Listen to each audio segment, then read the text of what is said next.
Sir, pinili mo siya, it's your choice, hindi kita finors, di ba? I did not force you to choose him, tama po? Hindi ko siya finors. How about you, sir? Can you point somebody on your table? Si Papi. Yan. Stand up po, Papi. Hindi kita finors, ha? Hindi kita finors. Alright, ganito po. Mangingi, ay, kumakain po. Sige, okay na po sitting down. Ganito, sir. I'm going to ask you numbers. Single digit number. I want you to use, ayoko po nag-iisip. Use your feelings or yung intuition. Parang yung high school tayo, Ron, paano tayo makiramdam? Anyway, Ron, can you please give me a single digit number?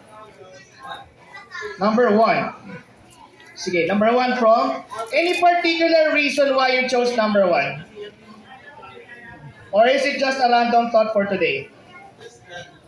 Very good. How about you, sir? Number 2. This is interesting. Why number 2?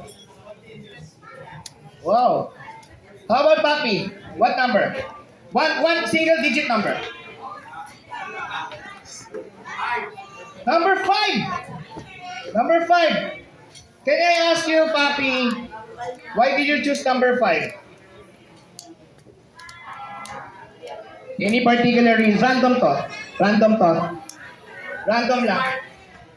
Well, that's right. Okay, confirm ko na po. Number 1 from Ron. Tama po. I'm writing the name. Number 2, ay, ano pong name? Sorry. Jose? Jose po, tama Jose. Jose. And Papi or Jason for 5. Ganito po, sir. So, random thought po yung mga number na to. Tama po. All random numbers. Ganito mangyayari. I have here, ito po yung susi ng aking bahay. This is the key to my house. So, I cannot go inside my house without this. This is very important. So, dinala ko po ito ngayon kasi po hindi ako makakauwi pag wala yung susi na to. And, let me confirm the numbers. Tanggalin ko po. Ano po yung number 1? Kanina po yung number 1? Kay Ron, tama po? Number 2, kanina po? Kay Jose. Number 5, kanina po?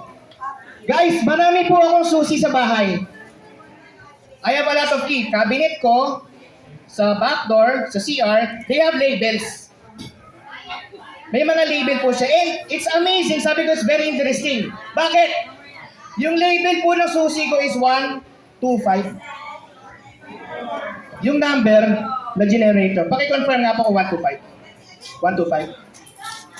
Ito po yung number ng aking dalang susi. 1, 2, 5 yung mga naisip ninyo. Salamat po sa pag-iisip ninyo. Thank you so much. Maraming